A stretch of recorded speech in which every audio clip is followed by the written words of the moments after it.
Welcome back. I'm so glad you've joined us. If you are just popping into this episode, this is part two of a two-part conversation that I wanted to have with you on the podcast. So, if you haven't listened to part one, it was released last week. We're doing a two-part series on self-trust. So, last week, we talked about why of all of the concepts that I teach and of all the concepts that I train on and talk about in my world, self-trust, in my opinion, really is the most important. And when I think about self-trust, it really is the foundational work for those of us who want to amplify our success, for those of us who want to scale our impact, for those of us who want to be able to execute more fully on our mission. And so I wanted to break it up into two parts so that you could take some time to reflect after last week's episode, perhaps journal, really go a little bit deeper with the concept of self trust. Today's episode is a little bit more practical, it's a little bit more strategic. Today, I want to share with you three strategies that you can use to increase self trust. But I need to say this before we jump into the content and before we actually jump into the strategies.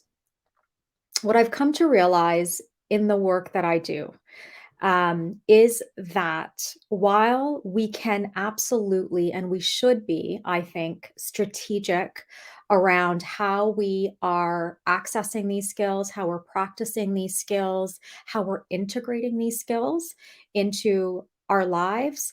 I want to make sure that you understand that any strategy that I share with you is not a short term strategy. Okay. So anytime I share with you guys here on this podcast or in some of our free trainings or over on Instagram, wherever you might be following my work, all of the strategies within my world are long term strategies, right? I so often think of the work that I do and the conversations that we have together as the long game. So these aren't tips and tricks. These are long term, deeper strategies in order for you to really make full use of what I share with you. I think you really need to have the perspective and the mindset that these are strategies that you will be implementing and integrating into your life for the long term. Like, this is not just a one and done sort of situation here, right? My work is not one and done. One of the things I say all the time to the women that actually work with us inside of some of our flagship programs is that this work will go on forever, right? If you are committed to becoming the fullest version of yourself, the most amplified version of yourself, the most aligned version of yourself, if you're committed to that and if you desire that, you will be engaging in this work forever. And I am here as a guide, as a mentor to support you on this leg of your journey. Wherever you're at in your journey today, I trust that you have found me and you have found my work because there is something about the concepts around emotional intelligence that allow you to experience greater alignment and greater success in your life. So, with that caveat around the strategies, let me actually share with you what the three strategies are. Okay. So, the first one is take risks. The first strategy, long term, forever strategy, never ending strategy that we want to really engage in if we are going to build and develop and amplify our self trust is we really need to be able to take risks. The more we hide, the more we shrink, the more we play small, the less access we have to developing self trust. Okay. Here's the thing about self trust. I don't believe for most of us that we're necessarily just born with this ability to trust ourselves. And if we are, I think so much of our conditioning pulls us away from the ability to trust ourselves. So much of that. There's so much messaging, there's so many different voices, there are so many things competing for our attention. So, if we are going to build and develop this skill around trusting ourselves, one of the things that has to happen is that we have to take risks. We have to take risks. And for me, like I'll speak from personal experience, the biggest risks that I take now in my life are actually around trusting myself deeper and deeper. And what that looks like on a day to day basis is really slowing down, listening to my intuition, listening to my internal guidance system, tapping into the desires of my heart. If I were to be really honest with you, is where I take the greatest risks. Because the question that I ask myself consistently is, am I living a life that is aligned with my desires? Am I living a life? Am I making choices? Am I showing up? Am I interacting with the people that matter most to me in a way that is actually aligned with how I desire to live? And if the answer is no, and full transparency, the answer is like when I answer that question for myself, it is often no. And then in order to bring myself back into alignment with my desires, with my goals, with my dreams, with my hopes, really what it means is I need to take another risk. I need to peel back another layer. I need to go a little bit deeper on my own work. I need to face the fear of showing up fully and unapologetically to my own life. And often that not only builds self trust, but it helps me to get comfortable with the discomfort of taking risks. So that's the first strategy that I would really encourage you to think about. Where in your life are you playing it safe? Where in your life are you playing it small? Where in your life is fear dictating the choices that you make? And instead, could you begin to take risks so that you can learn to trust yourself? The second strategy I want to share with you is again, I can't think of a better word, guys, than strategy. It's the only word that I can think of right now because I feel like what I'm sharing with you is it's a lot more than a strategy. Maybe it's more like a paradigm. So maybe I should change while I'm halfway into recording this episode for you. Maybe I should change the title. But let's just go with it. So, the second paradigm or strategy that I want to share with you is to allow yourself the freedom to evolve and change. I'm actually laughing because I realize that I'm allowing myself the freedom to evolve and change my thoughts right now with you. So allow yourself that. This is happening in real life for me. You are a dynamic being. Who you were yesterday, I hope, is not who you are today. And I say I hope because I hope that you are in a constant state of evolution. I hope that you are so committed to the beauty of life and the beauty of showing up fully that you allow yourself the freedom, the beauty, the magic of evolving and changing. Oh my gosh. So, you guys know I'm 45. I've been doing this work for a long time, professionally and personally. I've been doing my own work for a very, very long time. And I remember a time where I felt like I needed to be boxed into whatever paradigm was informing my life at that time. Like I felt like I had to stay there, that in order for people to respect my expert position or my authority or my thought leadership, whatever you want to call it, in order for me to gain the respect of my audience, I needed to remain in a fixed paradigm. Whatever paradigm I started with professionally, whatever paradigm I started with personally, I needed to remain there. And one of the greatest gifts for me of moving into my 40s and feeling more and more unapologetic about who I am in every sense of the word is that I've given myself the freedom to evolve and change. I am allowed to change. My thoughts should evolve. Who I am is constantly evolving.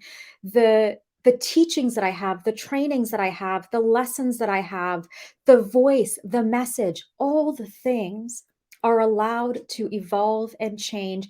And I would say they ought to evolve and change as I continue to do my deeper work, as I show up to my own life to do the deeper work every single day. I hope that I show up more fully for you. And I would invite you to think about the same thing. Where in your life are you stuck in paradigms? Where in your life are you stuck in perspectives that maybe you've outgrown? Right? Maybe you've outgrown, maybe you've shifted your way of thinking on a particular topic. Maybe you're a practitioner, maybe you're an entrepreneur, maybe you're a coach and you used to see things a certain way, and you can feel deep down inside that there is a new and fresh perspective unfolding for you. Can you have the courage? Can you give yourself the permission to actually evolve and change?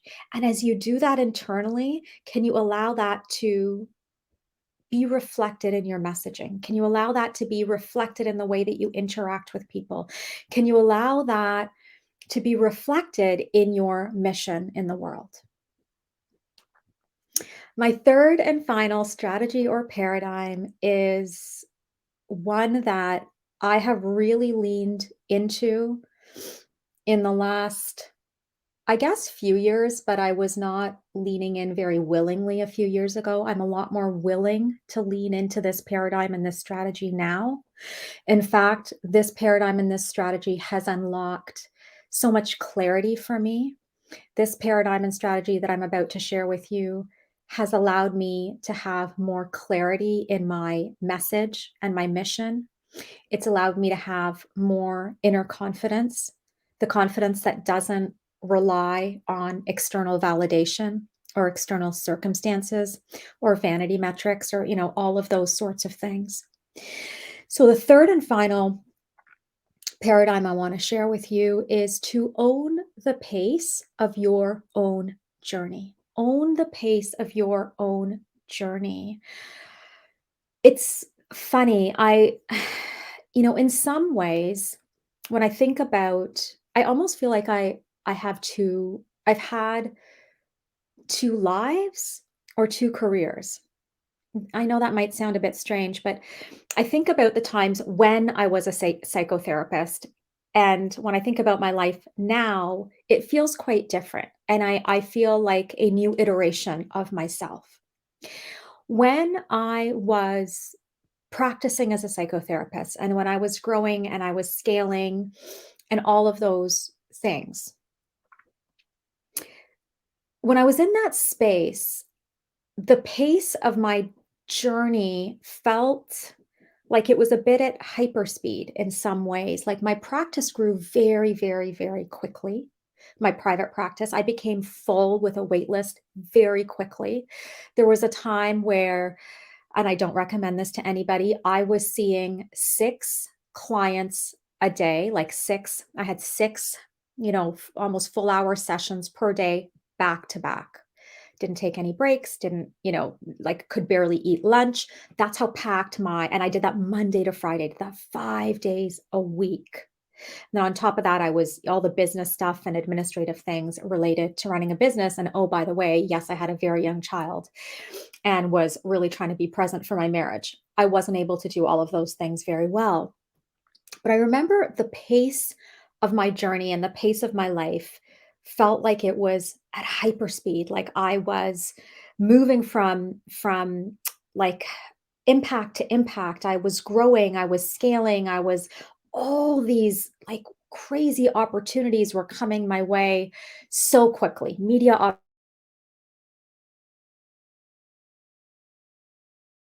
For me in the last few years, in my 40s, all of a sudden, while there's been so much growth in my past life as a psychotherapist and now, as a clinic director for the Curious Psychotherapy Clinic, as I move into this space of coaching, what I'm finding is my pace it feels different. My pace is slower. The pace of my journey is slower and it's deeper. I'm finding with every new level, every new step, every new risk, every new iteration, the pace feels really, really slow. However, the changes feel really, really deep. And to be honest, I don't have all the answers on this one. I don't know what that's about. I don't know. I would guess that part of it has to do with a deeper sense of trust in myself, which is what we're talking about today. Part of it has to do with trusting myself more to simply show up and knowing that um, I will be able to share with you the right words, knowing that I will get the information that I need at the right time, and that my journey is exactly as it should be. And I think that's perhaps allowed me to slow down a little bit and allowed me to lean in and allowed my life to actually shape me in a deeper and more meaningful way. I'm sure I'll have more to say on this as this process unfolds for me because I'm still in the learning phase of this third paradigm, which is own the pace of your own journey. I'm learning to do this right now. I'm learning to not only accept, but to fully embrace that not only is it okay, but it's wonderful that my pace is a little bit slower, that growing and evolving into this role as a mentor and as a coach at this stage of my life, it's a different pace than it was, 20 years ago, 15 years ago, 10 years ago when I was scaling my other business. That's okay. And that I don't need to be defined by time. My mission doesn't need to be defined by time. My results don't need to be defined by time. There's no rush. There's no rush. So I'd love for you to consider that. What is the pace of your journey right now? Is it slower than you'd like it to be? Is it not unfolding exactly the way that you had hoped it would? And can you lean into that process? Can you trust yourself enough to actually move with the ebbs and the flows of your journey and your pace through all of this? I really enjoyed these last two conversations. I hope that you did as well. If this resonated for you, if there was something that I shared today that just struck a chord or resonated for you, I would love to know. Would you reach out to me on Instagram, take a screenshot of this episode, share it with me, tag me in that, and let me know what stood out for you? All right, my friends, it was so wonderful chatting with you, and I will see you next time.